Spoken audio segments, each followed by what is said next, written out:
Welcome to the Western Heritage Center for our free high noon presentation today. My name is Lauren, and I have just a couple of quick things for us. If I could remind you to please silence your cell phones.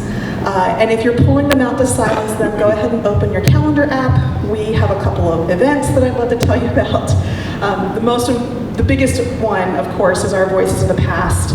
Last day for performances is this Saturday, and we do still have tickets available at 10 o'clock. So I really encourage you, if you haven't, go check that out. It's a great event. Programs like what we have today are only possible because of sponsors and partnerships within our community. So I want to take an opportunity to thank Michelle and Conrad Karen for stepping up to sponsor today's event. We are so appreciative and excited to bring speakers like Mr. Hugs and Mr. Big Day here today. Jerome or Ole Hugs and William Big Day are two of Seliga culture keepers and keepers of history.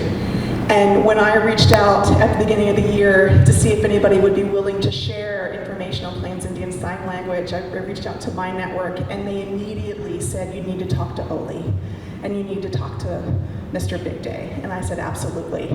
And I'm just gonna give them the microphone, and they're gonna regale us and share with us and demonstrate some pieces, and I'm really, really excited to share this experience with you as well. So thank you very much.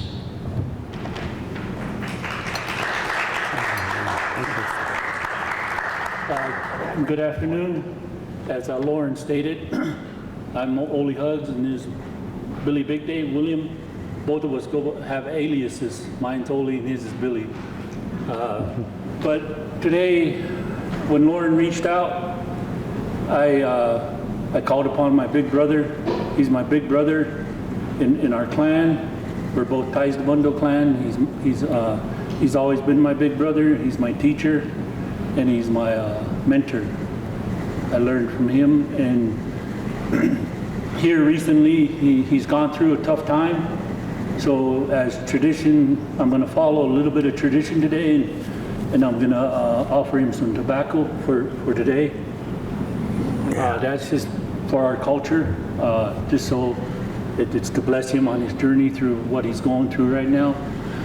But today, we're Mr. Big Day and I are we've talked about it, and he's gonna tell me a story of how our people would move camp and gather, even in detail, gather TV poles to in the spring, and then when all our camps were separated, and how each clan and how each district would come together at a certain time of year, have a celebration, and then from there move on to their winter camps.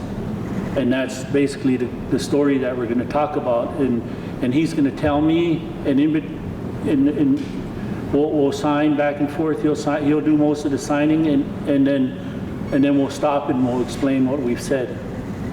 And just as a prerequisite to that, PSL has been here a lot longer than ASL has been, American Sign Language.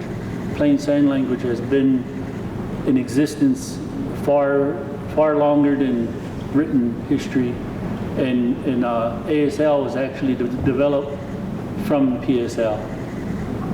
So, and then we're going to be signing specifically to the Crow culture too. So there's a little bit different nuances, but ours will be from the Arrow Creek district of the Crow Reservation in Pryor, Montana. That's where we hail from. We're lifelong residents of Pryor. And I'm going to hand the mic over to him. He might have a few things to say too. Yeah. Thank you everyone. Today is pretty good. Today's a good season. And today, like he said, Ole and I, we grew up with our nicknames. And so usually we never hardly use our name, but when I went to college over here at the MSU Billings when I went to college, and then I was using my nickname, and everyone, the professor was like, "Poppy, that was your nickname when you were at home, right?" And I said, "Oh yeah, yes. By the way, yes," because being bilingual sometimes, you know, we're growing up with that way when we were with the parents and the grandparents, and so I kind of carried that nickname all the way to the college, and then I remembered that, oh, by the way, my name was William Victor. That was the real name. So, but yes, like what Oli was saying, that, you know, in our culture, and how important it is to us. And today, the younger generation has so much influence with being this second language, because it's covering so much that they're losing that tradition way of the hand language.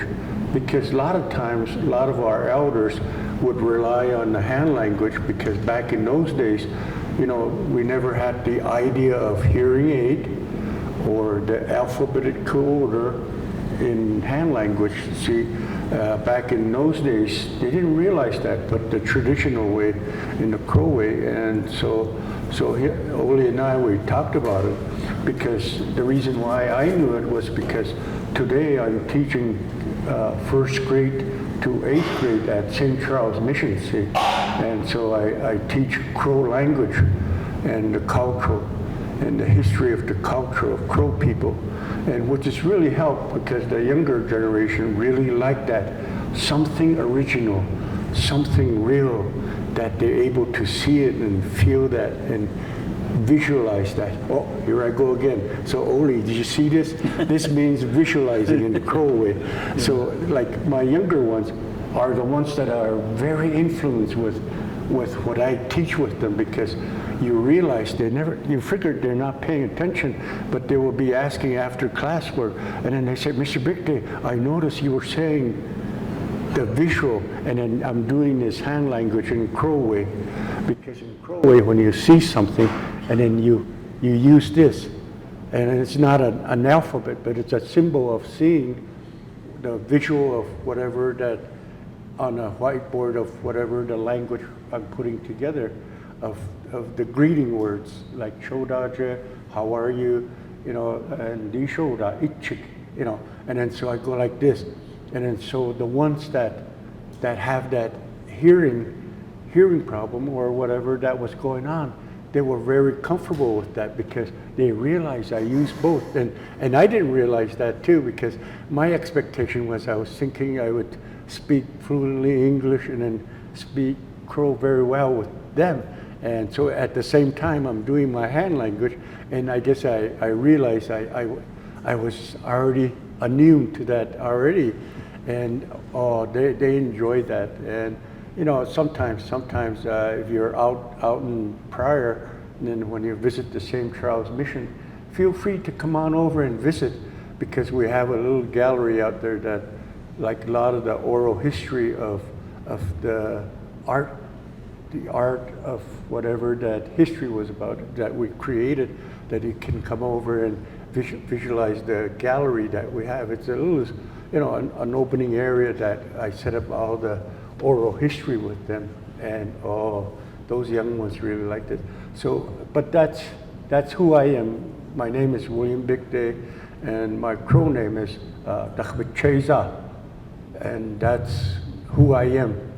And so today, I come over to share with the knowledge of the Crow hand language with my little brother here, because back home, we're so comfortable with communicating in that way, of that style. And so when you're away from home, and then still you use that because it's so comfortable. And so today I would like to share the story about like how the Crow Fair starts, because every year that our grandparents that always tell us to prepare ourselves during those times, because at that time the Crow people the Crow people, they all get together in that time. At that time, when they get together, then that's where you meet your auntie, your uncle, your relation. And today it's all over, because now today that gathering that's called the powwow, but it's a international language, that powwow, because it was a first time of the veterans when they got together, and they wanted to remember them in that time, and so they call it the powwow, the intertribal gathering, and so they call it powwow.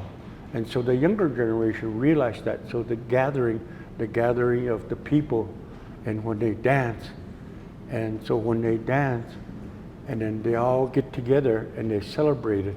And before that time, so during those days of the Crow Fair days, it used to be the how well is your horses, how well is your cattle, or are you planting vegetables? Because back in those days, see, we were taught how we can have a good farm and how our cattle were.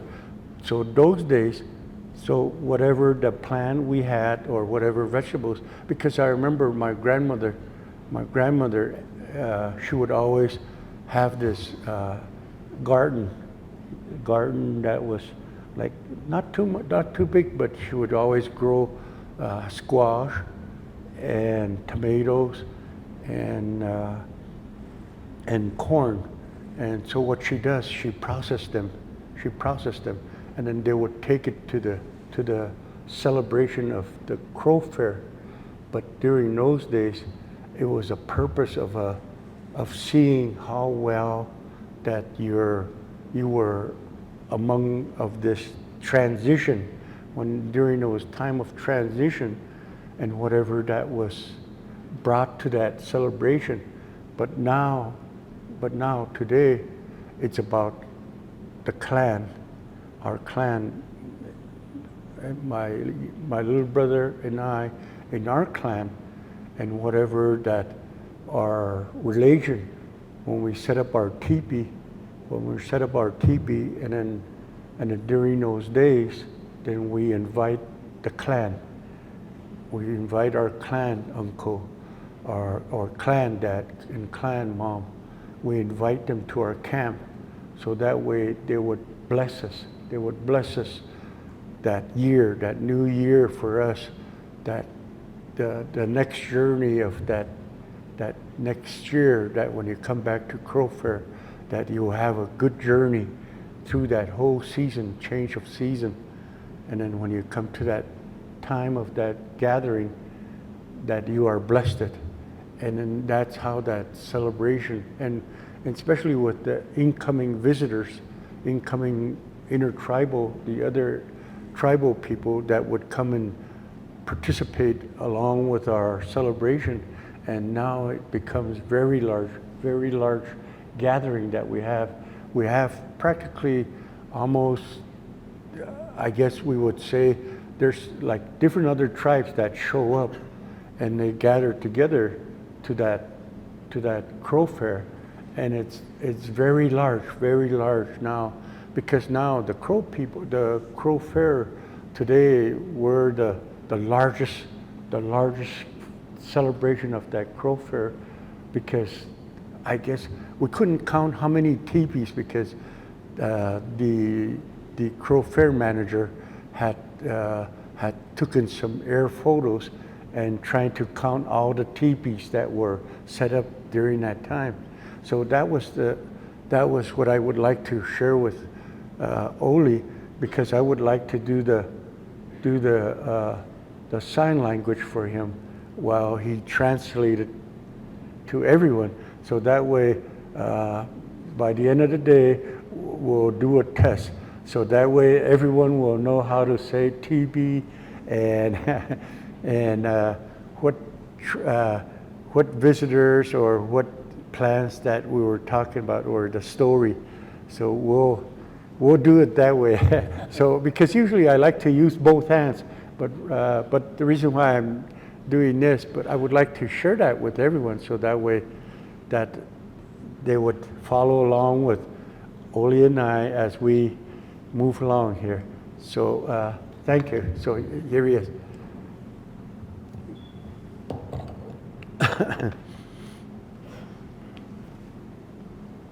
Babe amashibua. Babe amashibua go to awakawa go to kute wiek ile wu tak ka go kara bakhak itchwak akhashi de gitchit het hina alamala bahalish go to biuksha go to ka go kama balket ile wu tak bakhak utbak ka go tjachawzo go to absaloga tjachawza kut balish taire but jinak but kamaiche yoke is malechia basakua dera basakua duurlijk och bauzak agoma kemadik biralik yekkedu awiru bar kotanek biul ko wabe shrichik go he ko wabe bichakko makbalak agon hina bau kara baza bishkisuk he akhasha aligushia kun iwole vidaliruk he kotanek kutte biul he kachi hina ala khasha aligushia absaloga kachi duk kachi wasakh bidak bai kemaji bai shakhaji yekuda kagon ichuga ki ividal gekuduk he gina hina ko wabe kachi akoha kagon dalalioma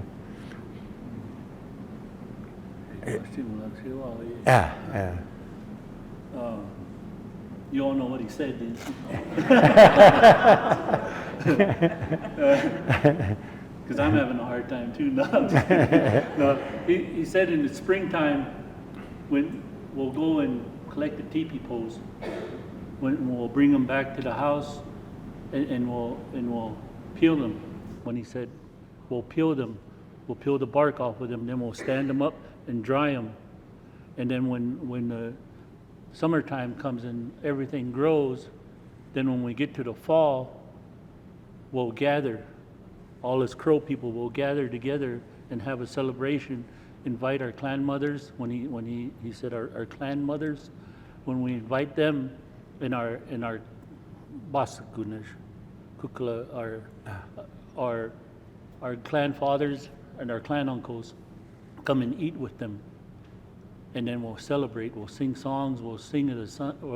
We'll talk of the next season when he said this, and when the sun turns, we'll set up another celebration. But we'll go through the seasons of the earth, and when we get to this point again, we'll have another celebration and gather with the Absaluga, the Crow people. And these days we have many visitors like the Zashpuja, the Cheyenne, what is that? Albiwisha, Blackfeet, Panoba, or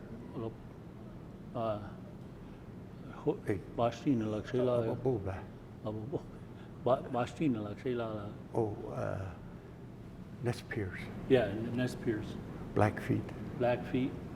And, Cheyenne. The Cheyenne is this for us, and some of the videos it shows another person saying this as the Cheyenne, but the way we know it is in the proper way to say it is this, in reference to the colors of their robe that they cover themselves with. Their robe is our yeah, it's also their blanket, not a robe, a blanket that they cover themselves with. It's a spotted one or a one with many colors is how we reference that. Always is dude. Oh yeah, and what he's saying is that Hidatsa, our sister tribe, that we, in history, the story says we separated from them. The mountain crow, which he and I are mountain crows, and the river crow, and the Kickinabelly crow, and the Hidatsa were all one people at one time. But there was a separation many centuries ago that there's a story out there. I don't know how factual it is, but there's a story. Bilawnish, Bashin la Sabat J, the Juela.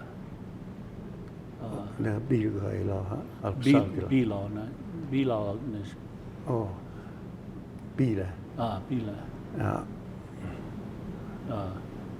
Egoise is up by Bo. And then, data. Data, no. In the church house, Kowa Hill, Kagon in the Arba, Alabala, Ale Abale, Kirushik, Kirusak, Aga, Kirusak, Idiot, Kirusak, Kagon Abe Tariq, awake Shizak, He Kogo Tanak, Egina, in the Abe Kirushir. Kowabesh, Kanalakuk, Egna Chachahauser, Absalogi, Chachahauser, Darkur, Karajis, Agrik, Aba, Amalabala, Kara, Ikirushik, Ina, Ikirushik, that Kunwadigo, Ikirusak, awake stick, Egna wake stick, Egg awake stick, Karik, Bagada, Kamali Wajima, Wajimuk, Sak Wajimuk, Hated Kowabish, Third Creek, Ham Agawushbira, Agawushbigan, Awuso, Kun Dick, Data Yig, Isaboda, or Havik Stack Bala Bale, Tagaluk, Awuso Lutskibiusko. Okay. When he said the Psala again, after they're done with their celebration and they return home, the season of the fall starts. The leaves of the branch, the trees start to fall, start to wither and fall to the ground. And when that time comes, Bagad and the Shutach, when the children, they go back to the schoolhouse and they start to learn. And at that time, we go back up to the mountains and collect red birch, and that's how we create our sweat lodge. And that's when the men make the sweat lodge and start their ceremonies for the coming seasons of the fall and the winter. That's the sweat lodge is used in cleansing of your spirit, mind, and body. It's a ceremony that's still conducted in various parts of the reservation almost on a daily basis by different people. But some people have them on specific days or certain times of the seasons that he and I participate in, that we go and we wipe ourselves clean. It's our whatever we're going through or whatever sickness or anything, we use that time to cleanse ourselves, and through prayer, meditation, and that extreme heat. A little part of the whole thing is a little part of us dying so we can start afresh again. Every time it's symbolizing a rebirth is basically what it. Ina, go tell it. Na, go tell it. I got na, yitak. Na go tell it. Na go tell it. Kagon ina awusos. Bagak, ina bagak, chogak, ina ilak dekjuk, ina ilak dekjuk, ik shiraishjuk, bakalak, ina balalak, biskisukdak, basakkehu, aleuchevik, basakke, ina awish. Bipi was se huwelijk, Bipo was se huwelijk, in nou sagages huwelijk, ala malelui ge, diwikju hak bagalilu, he gina bipe kalos ilo ikeka hilijiru ina hilide kuluk massagasha bagak dekut bidalak koabesh hirik kotanak ina avusos la miralus hilishegan koabesh got dik kagon bakaliru het karachi ina alakha jerik shi het kara ina dak bakatwa bipo sesh bakalak dera alakha jerik shi ek bashishira bashiyo akha jerik shikyak ek bawlaje iyekyo aga I bashishire iyekyo ko alakha jerik shikyo ko karik Als kulu ha aluda sherik is geboren or baikilage gedelijk ik hele bio gedelijk maar doorgebeur klik maar zich perios kun kok I gede ik bashire I bilitaje iyekyo aga bilitaje iyekyo na ikko ikku he kotanak he gina absa aluda ik bazig beweeg. Okay. Besides it, uzo na jaja. Ik got na bipi was. Bakatu kukula gun na bipi was this kushbag halag. Gagon alakhaji. Alakhaji bashila. Ik bouw ik speel dat hoe ik. Okay. Ega. Wait. What he said was when they set up that sweat lodge, that they pray for when the first snowfall falls, and this is when he went. That's the first snowfall. When we get to that point, they ask in prayer, in the white man's knowledge, their New Year time. They ask for prayer to that point, that through their knowledge of the sun, turning of the sun to their new year, when we get to that point, the Aludaja, the Arrow Creek district where we're from, we invite the other districts over to our homes and we celebrate, have another celebration of what you would call powwow, and what we say dancing. And we celebrate at that time to celebrate the white man's New Year. Our New Year is the gathering in August where the Crow Fair, Chajakhawaza, is how we refer to it. That's our New Year. That's the Crow New Year, and the white man New Year is December 31st, January 1st. That's the knowledge of how the moon and how your calendar says the 12 moons. Our New Year starts in August as Crow people, and the white man's New Year starts at the knowledge of the calendar. Yeah, so and that's what he was. We're always, if you haven't noticed, we're always in prayer, and asking for good fortune and a good journey to these points that we're talking about, and that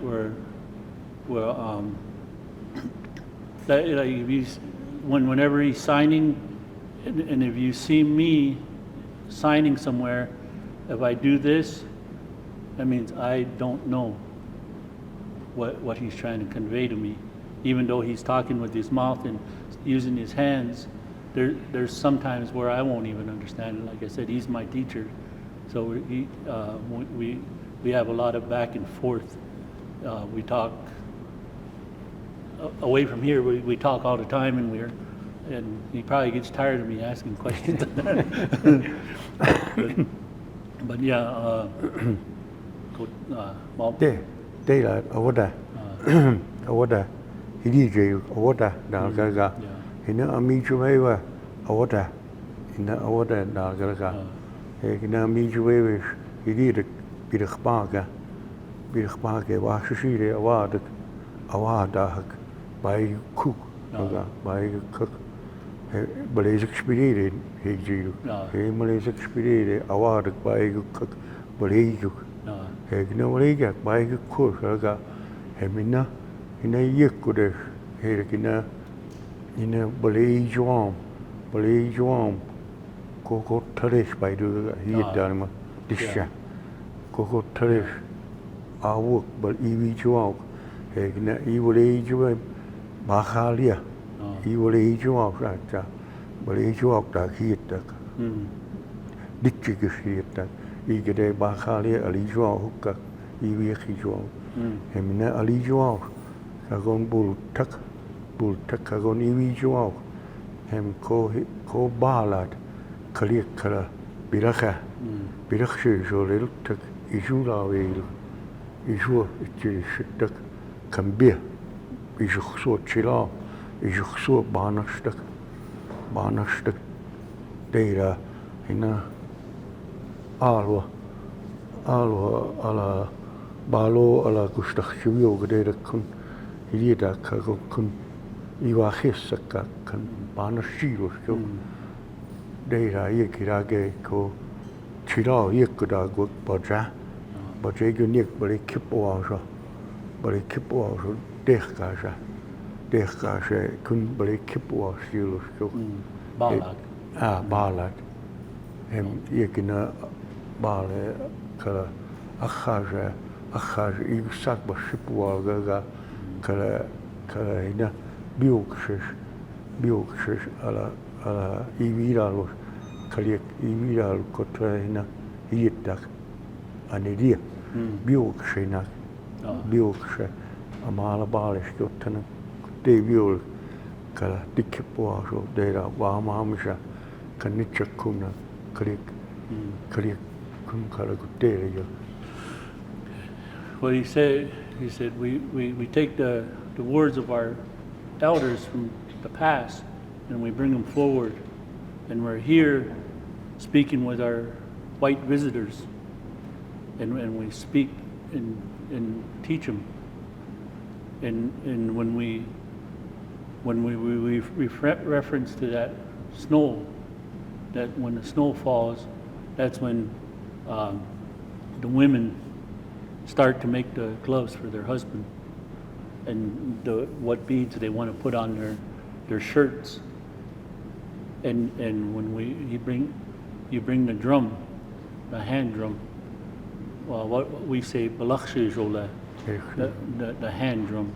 Not the big powwow drum. You see a hand drum that's handheld, and we use that and we sing songs of those elders, and it's storytelling time at that time when the snow starts to fall, and that's where we learn when the elders speak, and we sit and we listen. They speak of the past. They bring the past forward to us, and so we know, so we can share our stories. But when we start sharing our stories and the women start to, when you see him do this hand gesture, that's the beadwork. When you learn how to, or the women, and they prepare their husbands for when we, by asking for when in the spring when the new growth starts to grow, their husbands are prepared with their finery, their regalia, I almost forgot when. That's the time to where the war bonnets are made too, with the eagle feathers.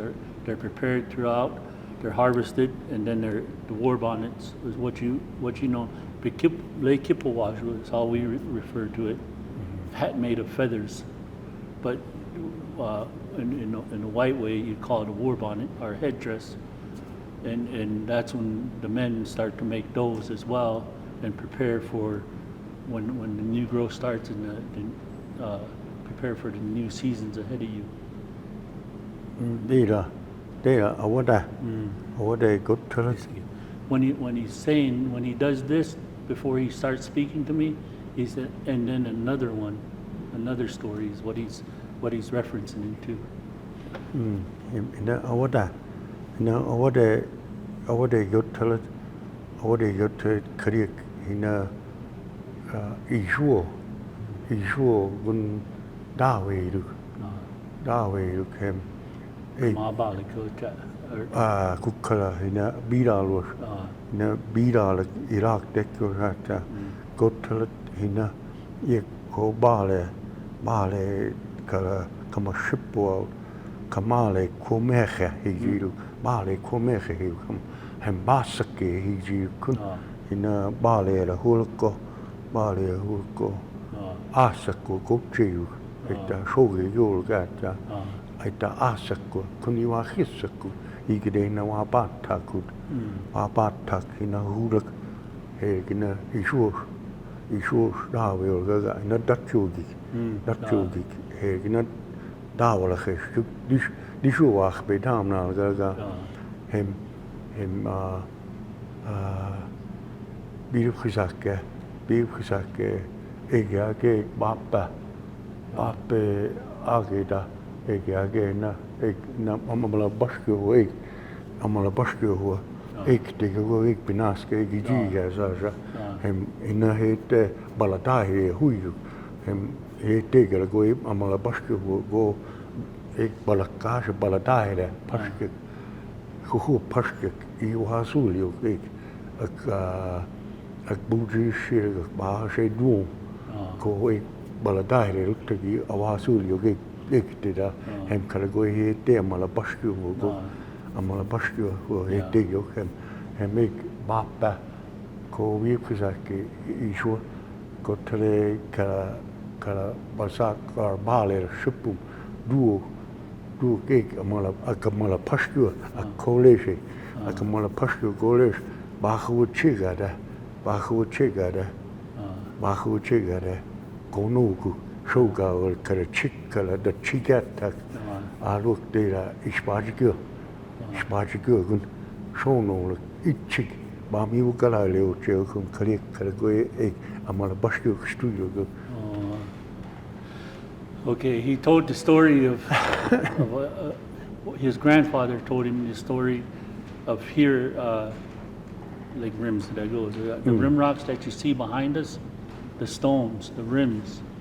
And then down on the river here, you don't, it'd be over there in that picture, but where they cut the wood. Our term for Billings is Amalabashka, where there was a sawmill. Back in the old days, when the first settlers came there, they built a sawmill here and cut down all the cottonwood trees to build houses for the fishermen and the hunters that they would bring, because there was an abundance of elk, buffalo, and fishing here at that time. And that's when they first, when he did this flour, bahuachia, the white bread flour.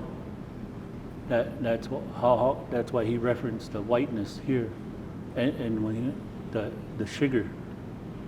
And then Crow people would come to Amalabushka Billings to trade for those goods of the white flour and the sugar. And that was a story that his grandfather told William.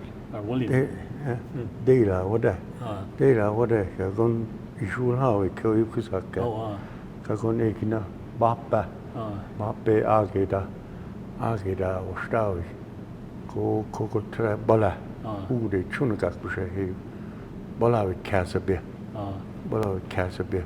deila ude chunuka kushe ho ik choose sho go de sho bakbu tuka go de wa kala lekku alachter hem gode hem kalkote ekina wappa heli daga gombalachi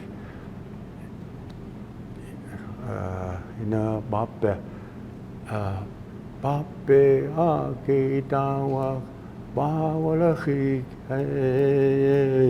amala boshku bozichiwai Okay, he said his grandfather at that time, when they would come to Amalabushka, he didn't know how to get the 50-cent pieces or the paper money. So he went on top of the rocks there and sang that song he just sung, that he likes to come to Billings to get that money. and that was a song that he didn't know how to get it, but he liked Billings so much he went up on the and made a song and sang it up on the rocks, on the rims, and that was a personal story of his grandfather. I mean, if you think about it, this was in the late 1800s, mid to late 1800s, that this song was sang by his elder. Ka kon hina ko ha ba be na ga ko ha ba go talet ko ha be go ta yekuda ka kon he tai shiru igede ina ek akago ek mal pasco ek binaski golga emina ek asha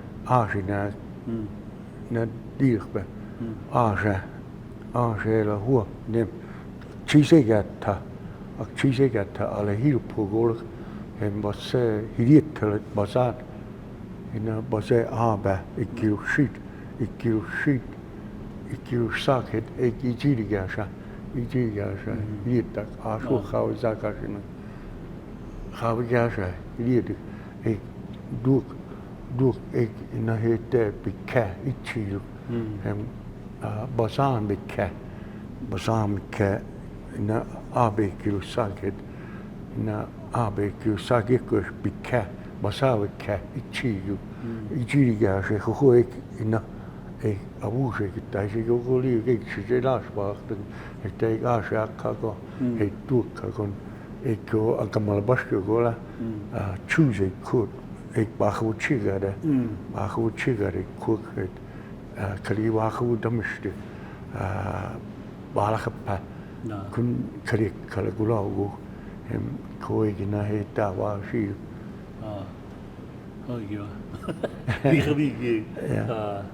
ina amala pashku iji sa she binaske ga hem ina yekuder basat abe kirusak yekuder iji gasha amigestu basamike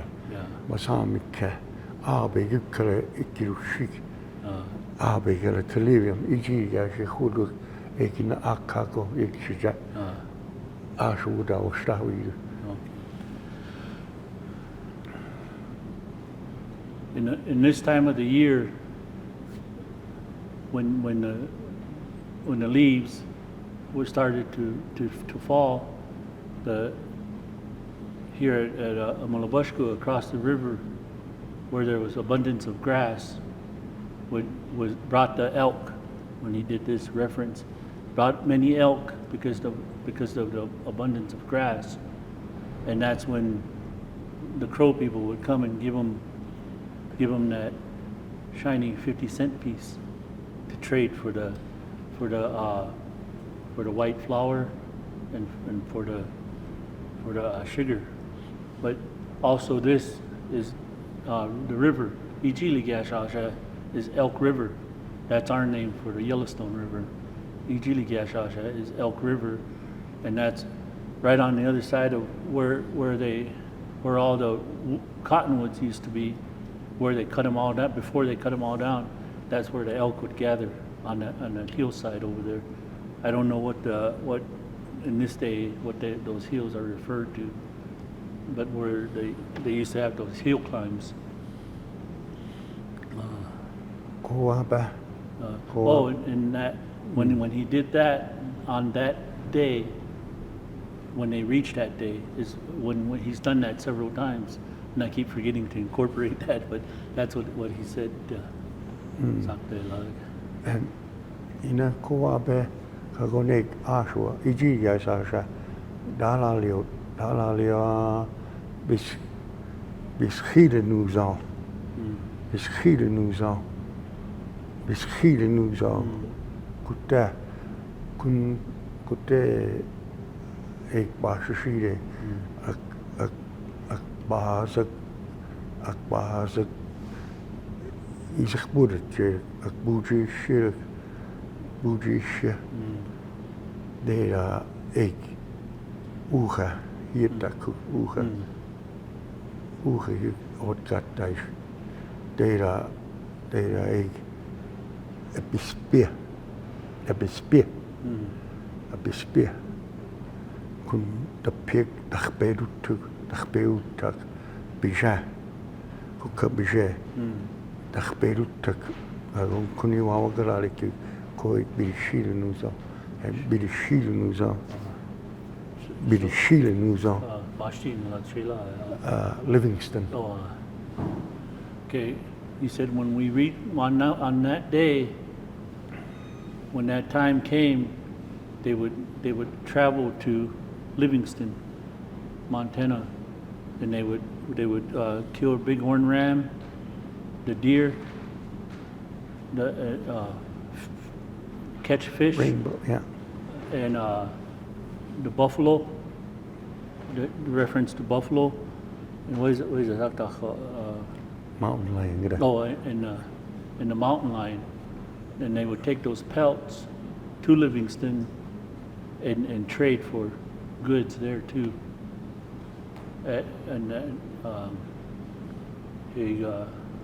Questions all short to buffalo. Yeah, yeah. Okay, and then at this time, if anybody has questions for us, for myself, for Bill, or for William, we'll open it up. I don't know how we're doing on time. We're good? Okay.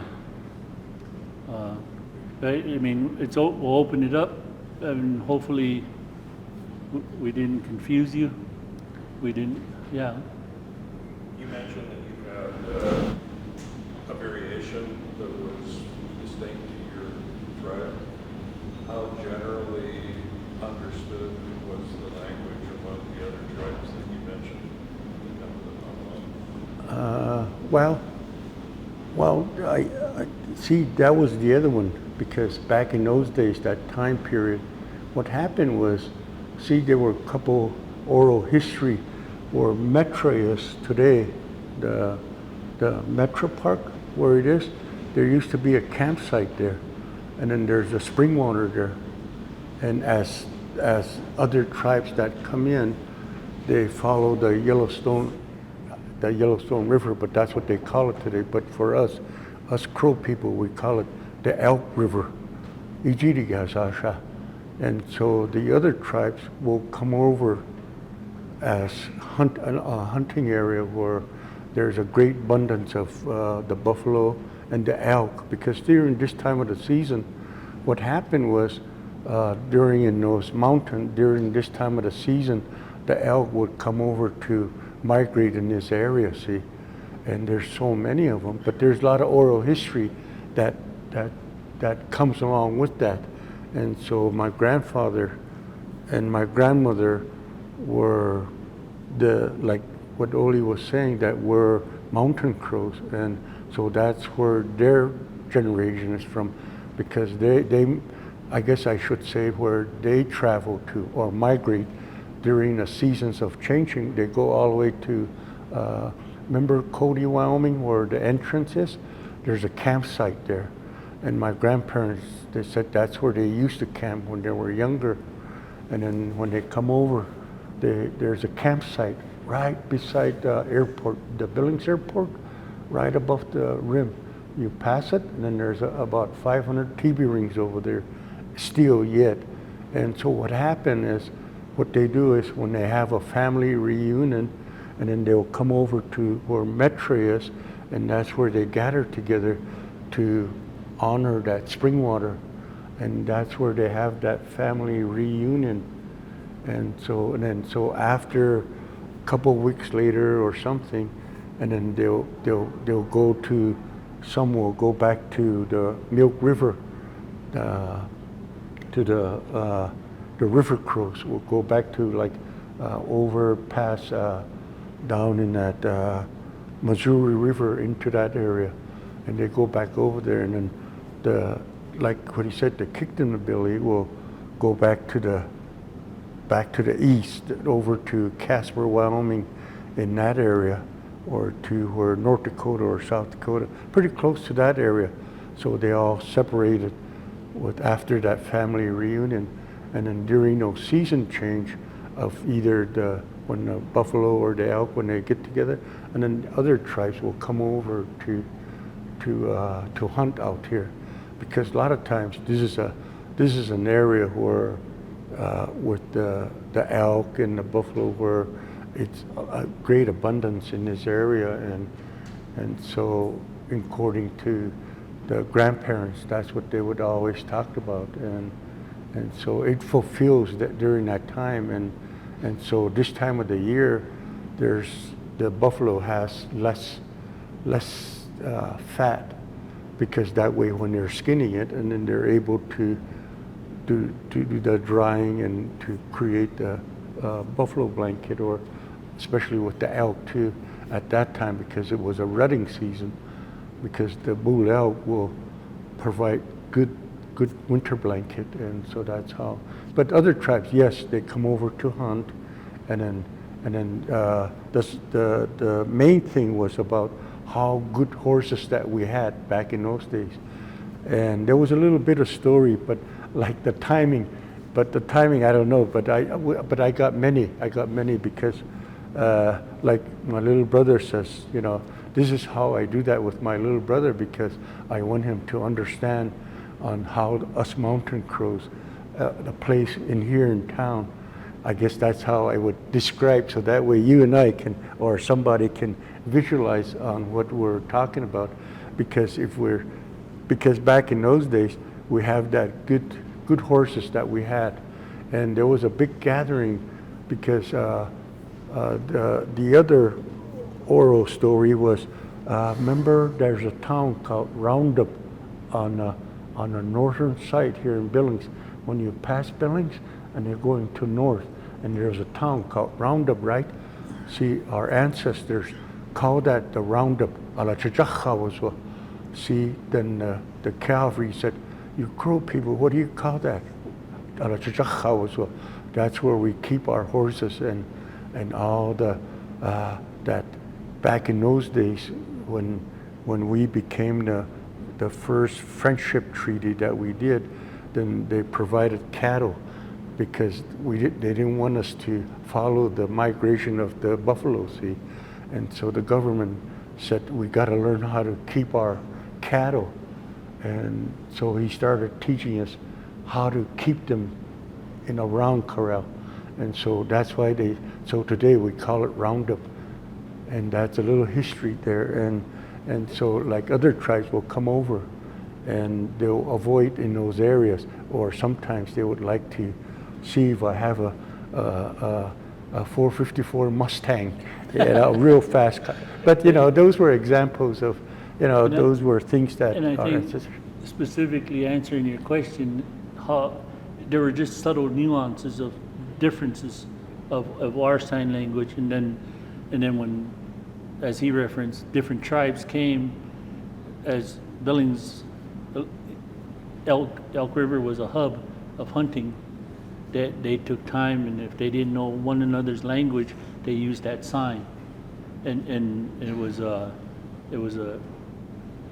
general sign rather than a specific tribe. And I'm sure each tribe had their little subtle nuances when they were speaking to one another, because in tribal warfare, a lot of it, if you take the Hollywood image off of tribal battles, a lot of it was sitting across from a creek or a river and taunting one another, making fun of one another. If you knew exactly, if you used the same sign all the time, then you could tell each other secrets. So you always had subtle nuances that probably making fun of another tribe or another peoples. So I think Billings was a hub with pictograph, and where he's referencing to over by the Metro Park, in that area, there was gathering places. I think that the nuances were just very subtle. Yeah, because the other one too, the interesting part too is like the landmarks. It's mostly where the pictograph drawings are, like the pictograph drawing, because when I was, for an example, when I was going to college here at MSU Billings, and we didn't have no Crow art history. So I had to talk to the BLM, Custer National Forest, and then go to these sacred sites of the rock paintings and rock drawings in the BLM, see? And so what I did was, so I started creating my curriculum and to use that with the university, see? And so that way I can, when I start teaching it, then I'm able to relate with our art history in that way with the younger students. But what happened was, so that historically, over here at the Indian Caves, see, there's where the main path is, the main trail, because that trail is already, back in those days, where Travois and other tribes would, but the other tribes will follow the river. The other tribes will follow the river, and as the international nonverbal communication on what they did was, it was the important thing. It was the important thing, but the meaning, each individual tribe has different meaning. And for us, we have a different meaning, but it's the same as the symbols and recognizing the symbols, and that's how they relate with, and they compare that.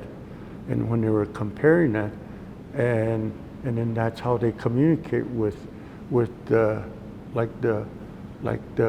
pipe, like when both different tribes will come together, but that pipe was a meaning of that piece, but it was something to do with whatever both are interested in. For an example, over in the divide come together and to those high points, and the nest peers, they come over, and Planicoops came over into that point, and back in those days they were looking for healing, for herbs and plants that they needed. The nest peers had theirs, and the crows, we had ours.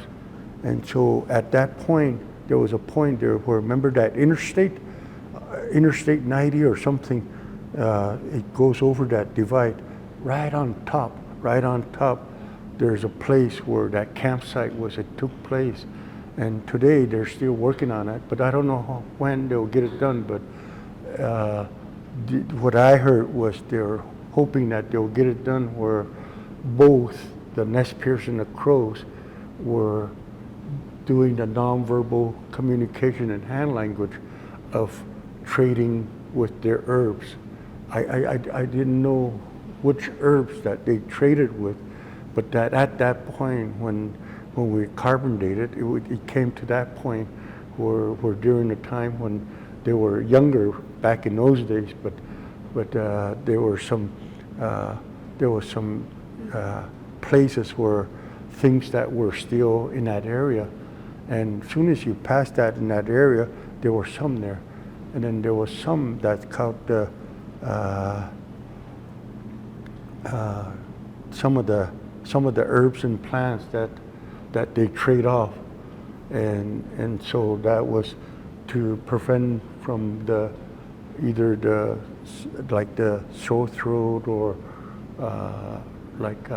bronchitis or something back in those days, because they according to both they said they were like meaning I'm sick, holding both hands out in this position of telling him that I was sick and what plant can you give me. And so Planicoops gave a plant to the nest peers, and the nest peers gave the plant to Planicoops, so that way they could bring it home and prevent the sickness of whatever that was. And so that was one of the ways of communicating in those ways, because there was another story, but I'll save the time for my little brother here. But there's some more, because back in those days, my grandparents never could set Joliet. There's a small town. See, it's a French word, Joliet, because to my grandparents, they didn't understand what Joliet was meant. So they always say, what was that word? That place, it's called Achashliakashgada. Achashliakashgada. See, back in those times, my grandparents, they realized that there was a settler in Fromberg, see, and so that settler has a grocery store. My grandparents have no idea, like they don't know what potatoes was, but my grandpa says, my little brother has to excuse me, I'll share a little bit very, very quickly here. I don't know what kind of time we had, but I don't want to leave you guys to a big question mark, but this is what my grandpa did. So when he said, you know, this generation, we got to learn how to communicate. I don't know his language, but I'm going to do the nonverbal communication skills. And my grandmother, he said, yes, you're the man. You're the man, Grandpa. You get groceries for me. Okay. What do we need? Because that time prior, the town, see, that was the General Prior. That's his nickname. General Prior, that's his name. And there was a boarding school there. So the cavalry would always keep an eye on my ancestors. So General Prior is the one. And Major Reynolds is the other guy. He's the Indian agent. So back in those days, so he told the Prior people, the Crow people, if they want to go groceries, they have to sign in. So my grandpa said, I know how to communicate. This guy with the black beard, Russian guy, he goes like this, you know. He said, the Russian guy, I'll talk to him and I'll teach him, and him and I will talk all the time. We'll be good friends. We're good friends. And Grandma says, yes, you're the man, let's go. So Grandpa loaded up the wagon, they went to Fromberg, and Grandpa looked around, and all those cavalry just staring at him. And Grandpa, just moving along, he was ready to go grocery shopping, but in his mind, he had to learn how to do the hand language and to eye contact. And so Grandpa was ready. And tobacco, he said, that's gonna make it sacred. The Spirit's gonna help him and me with our communication, the nonverbal communication. So he asked Grandma, he said, Grandma, what's your grocery list? He said, potatoes. In the Crow language, we had no potatoes, but Grandpa was very smart. He said, I'm gonna sit there and watch. He said, okay. So Grandpa looked at this guy with a black beard, and Grandpa was scared. He had a white apron, pure, clean white apron. He was all proud. He carried the feathers. He was blessing his food. He said, Grandma said, Grandpa, look at that guy. He's a good man. He's blessing all those food. And he didn't know he was cleaning it. And he thought he was a medicine man. Very powerful. Grandma was, he said, you better talk to him now. I said, wait, Grandma. I gotta roll my tobacco. And he rolled the tobacco and he smoked it 4 times. He said, and Grandpa only know one word, English word. He said, eat. And the grocery guy said, I don't know, man. And he told that guy with the beard, black beard, and he picked up a green leaf, and then he got his knife out and going like this. And that grocery guy, he goes, oh, potatoes. And Grandpa goes, go to. Then this means yes in hand language. Oh, the kids like this when I do this. Hey, Mr. Victor says yes, and this means yes. So Grandpa says yes, and the guy brought a whole bag of potatoes, and Grandma was happy. But we'll make that short story and tell the next time. But Yeah, so go ahead. My question is, did the women use all the sign language? And they must have, my second question, they must have had their own sign language to take care of the lodge and the children and teachers then. 别跟妈妈谈。Yes, they do. Because see, women, they have a lot of authority with this either the newborn or the child of either the responsibility that they have. And because see, the last time that I remember in my age group, there were a couple of them that were still alive. See, and they call it the easiest way, we call it the midwife. You know the midwife, right?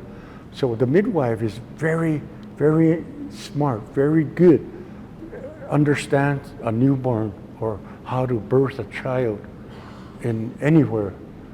Like the Crow people, when they do the hand language, and when the mother is ready to be having a birth at that moment, and then the woman that able to signal her nurse, he'll call her nurse, and to silently to prepare that woman that was ready to have a birth in a lodge. Because there was a good example, because see, my dad was born in a lodge over here, not too far, maybe Blue Creek. Remember Blue Creek, the golf course, you passed that? Birishugada, right in that area, there was a campsite there, and my dad was born there. He said the midwife, he said the beer, bach ba, kon be awake sukjege. He said the midwife is the one to help my mom to birth me to the earth, he said. And so this midwife was able to use the hand language of birthing my dad. And he was using that, and it was really good because it had such good essence, that good feeling of this natural birth of today. And so I never knew. I thought my dad was born in like St. Vincent or Dignas or somewhere. He said, no, I was born in a teepee, he said, in 1938. Because it was really interesting, because in 1938, see, the St. Vincent was here already, but my dad said the midwife, while they were doing their like the hand language, they were able to naturally prepare this newborn to the world. And as she was doing that, they don't really use the Crow language, but they were able to do the sign language to prepare this new birth that was coming to the world. And it was really good. And so but that's a good one. Yes, they do, yes. Because they're the ones, because when I grew up, because these midwives are the ones that nurses us. Because see, my mom had 4 boys, I'm the 4th one. And so us 4 boys, when that time of this season, remember the little young ones, when they're a little cranky and kind of ornery and not listening to anybody, that's what happened to us, I guess. And so these midwives will come over and they'll start massaging us, and then they'll say, come here, my child. Whew. And then they say, hey, my child. Whew. And then so we know both. They'll use the Crow and the hand language, and we were able to adapt it to it. But I start running outside. I got to check the horses, and they're fast runners. But I tell them I'm checking on the horses, and my grandpa goes, no, you come to the woman, the medicine woman, yeah, and come. He wants to massage you, and so what they do is they still take care of us, but some of them they don't use their English name. It was really interesting, because the way how we kind of grew up, it was mostly the hand language with the midwives, and they were able to use both, and they never spoke English. So that's why I told my brothers, I said, I wish I should have asked them what's their English name or their Catholic name or their given name in English, and they never tell us that. But those midwives, they always tell us, if I tell you my English name, you got to marry me. Yeah, it's like, no, okay. I'll just stick with the hand language and my Crow language, and that's what we'll use. And I'll just wait until when that time comes. But yes, they do, and it was a gift. It was a gift from them, and that self-expression of expressing our way of the communication in that hand language, in the Crow language, and then that connects that into that very good blessing from them. And it's very gifted, and it's really good. But yes, they do. Okay, so whenever, yeah. So until the next time. Yeah. Okay. So I'm gonna. Yeah, I guess that's what I got his attention. We're done. It's done. Yeah. But, I think the guys are going to be around for a few minutes if you have any other questions, but thank you guys. yeah.